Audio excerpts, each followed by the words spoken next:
paz do nosso Senhor Jesus para todos. Deus vem estar abençoando a todos em nome de Jesus. Estamos aqui nesta outra aula para continuarmos nossos estudos.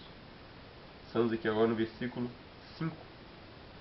Depois levantou os seus olhos e viu as mulheres e os meninos e disse: Quem são esses contigo? E ele disse: Os filhos que Deus graciosamente tem dado teu servo. Então Esaú perguntou ao seu irmão Jacó: O que era aquilo? Jacó estava falando: São os filhos que Deus me deu graciosamente. Versículo 5. Depois levantou seus olhos e viu as mulheres, os meninos, e disse: Quem são esses contigo? E ele disse: Os filhos que Deus graciosamente tem dado a teu servo. Versículo 6. Então chegaram as servas, elas, os seus filhos, inclinaram-se. Versículo 7. E chegou também Leia com seus filhos, inclinaram-se, e depois chegaram José e Raquel e inclinaram-se. Versículo 8. Disse Esaú: De que te serve todo este bando que tenho encontrado?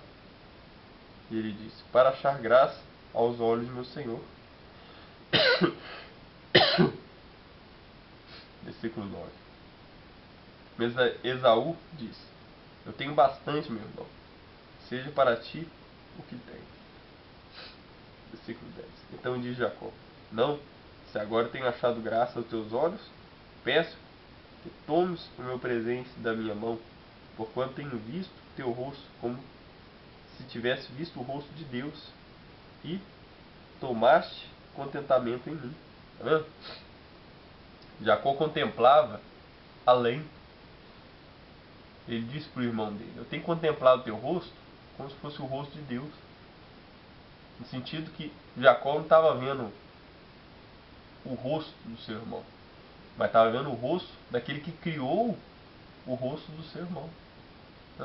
Contemplar a face de Deus, contemplar Deus criando, Deus fazendo através do homem, através do universo, porque Deus é o arquiteto do universo.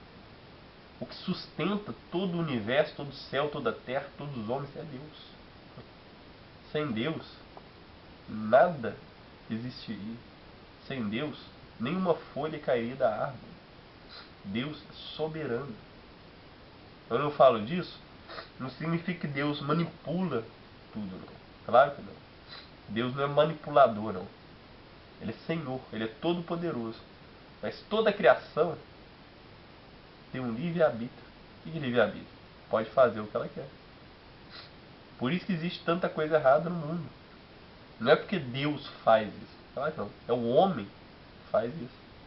Deus deu o poder para o homem fazer, para o homem criar. Deus formou o homem à imagem e à sua semelhança. E deu ao homem autoridade. Deu ao homem livre-arbítrio, poder de fazer coisas. Deus sustenta o homem no sentido de manter ele vivo. Manter ele vivo, dando sabedoria e condição. Mas só que o homem faz com aquela sabedoria, aquele poder, o que o homem quiser. Ele tem livre escolha. Que nem eu estou dando esse estudo da palavra de Deus aqui, no livro sagrado. Orientado por Deus, mas eu decidi obedecer essa orientação que Deus me deu. É uma decisão minha. Deus me dá algo e eu decido fazer ou não fazer. Entendeu? Então assim é o ser humano. Deus fala com o ser humano decide obedecer ou não. É necessário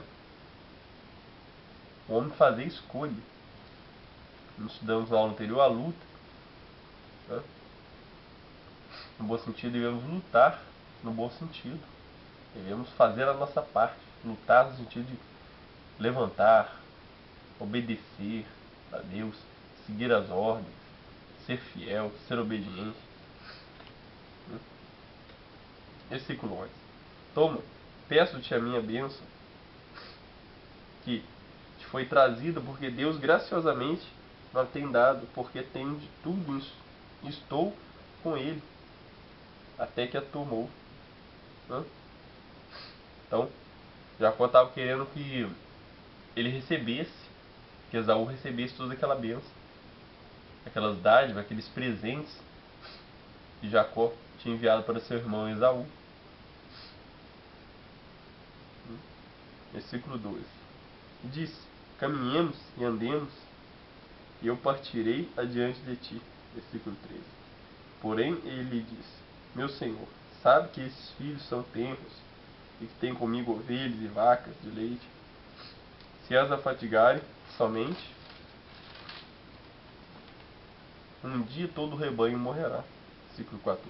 Ora, passe o meu senhor diante da face de seu servo, e eu irei como guia, pouco a pouco, conforme o passo do gado, que está diante da minha face, conforme o passo dos meninos, até que chegue a meu senhor em Seir. Aqui é uma história. Aqui já não é a palavra de Deus. Aqui é uma escritura, uma história inspirada. Inspirada por Deus, por quê? Porque tem um servo de Deus. Então toda história, para ser inspirada, tem que estar com o servo de Deus no meio dessa história. Você entendeu o sentido que eu quero dizer? Por quê? Porque o servo de Deus vai dar lugar para Deus estar operando, para Deus estar agindo. Ele dá lugar. Aí Deus vem e faz a parte dele. Por isso que tem pessoas que têm a vida diferente. Tem pessoas que são iluminadas. Tem pessoas que têm, parece que algo superior na vida dela. É Deus. Ela dá lugar para Deus. Ela dando lugar para Deus, Deus vai vir e vai fazer. Entendeu? Agora, se a pessoa não der lugar, Deus é santo, Deus não vai vir. No sentido vir, no sentido de estar operando através da vida daquela pessoa. Deus está em todo lugar, Deus é soberano, sustenta todo o universo. Mas se a pessoa não crê nisso tudo, o que significa? Ela está totalmente cega. Deus está na frente dela, falando com ela, mas eu não creio. Eu não quero nem saber. Naturalmente, que essa pessoa está cega, muda, surda, e não vai receber de Deus nada, porque não quer nada, nem crê em nada. Então, na verdade, a pessoa nem história tem. A pessoa que não crê em Deus, nem história ela tem. Ela está totalmente cega, muda, surda, morta. A Bíblia fala disso, a pessoa sem Deus ela está morta. Porque é Deus que dá vida. Vida física e espiritual. O homem, todo ser humano, toda a humanidade depende de Deus. Mas é Deus que sustenta todo o universo. E para o homem ter salvação, a salvação da sua alma, é necessário ele crer em Deus. Porque depois da morte, a Bíblia fala, vem o juízo. Se eu não crer, se eu viver nessa vida fazendo mal, fazendo o que eu bem entender, sem confiar em Deus, sem obedecer a palavra de Deus, praticando mal, no céu eu não entro. No céu essa pessoa não vai entrar. Por quê? Porque não quis obedecer. E para entrar no céu tem uma regra. Tem um caminho. Tem que seguir uma direção. E é Jesus Cristo. Ele é o caminho, a verdade e a vida. Então tem que obedecer a Ele. Jesus Cristo é quem? É o próprio Deus. Feito em carne. Ele é 100% homem, 100% Deus. Ele se fez um homem. E deu-se o nome de Jesus Cristo, que significa o Senhor salva. O Senhor é a salvação. Então o nome do nosso Deus é salvação. É Jesus Cristo. É o Salvador. É o Todo-Poderoso. É o Príncipe da Paz. É o Pai da Eternidade. É o Deus forte. O Senhor dos Senhores e o Rei dos Reis. Entendeu? É necessário eu conhecer Ele, eu buscar Ele. Eu tenho um passaporte para entrar no lugar. Todo lugar a gente precisa de um passaporte para entrar. É necessário um passaporte. É necessário eu ter permissão para entrar. Então o homem precisa de Deus. E existe uma condenação. Aquele que não obedecer a Deus, aquele que viver no mal, quando ele morrer, ele vai ser condenado, lançado no fogo do inferno que arde para sempre. Quem praticar o mal, viver no mal, não quiser saber de Deus, será lançado no abismo, fogo eterno. Então é necessário você salvo, por isso fala de salvação. Deus é a nossa salvação, Ele quer salvar a gente de uma condenação. Ele quer nos dar uma vida eterna. Ele quer nos dar alegria eterna. Mas para isso, é necessário eu, você, fazermos a nossa parte. Buscarmos a Deus. É por isso que eu falo da igreja. Pensar no convívio de pessoas que têm intimidade com Deus. Seguindo, junto com essas pessoas, convivendo nessa igreja. Fala igreja, por isso que junto num templo. Mas o templo não tem poder. O que tem poder é Deus através das pessoas usadas por Ele. Falar com Deus. Porque numa igreja você está aprendendo a falar com Deus. Ler a Bíblia Sagrada, entender a Bíblia Sagrada, ouvir a voz de Deus, para obedecer a voz de Deus, tá vendo? É vários processos. Ora, se eu não me interessar por processo nenhum, se eu não me interessar em buscar a Deus, querer nada com Deus, naturalmente eu vou ter nada de Deus também. Mas quem é Deus? Ah, eu não sei quem é Deus. Cadê Deus? Eu não vejo Deus. Aí vai virar essa pessoa vai virar uma pessoa zombadora, uma pessoa ridícula, uma pessoa cega, muda e surda. Agora a pessoa que tem Deus, ela sabe as coisas, ela entende, ela vê, ela contempla a face de Deus, ela consegue contemplar a face de Deus, ela consegue ouvir a voz de Deus, ela consegue obedecer a direção de Deus, ela tem poder de Deus, ela tem tudo de Deus. Ela tem uma história. Né? Versículo 15. Esaú disse: deixarei logo contigo esta gente que está comigo.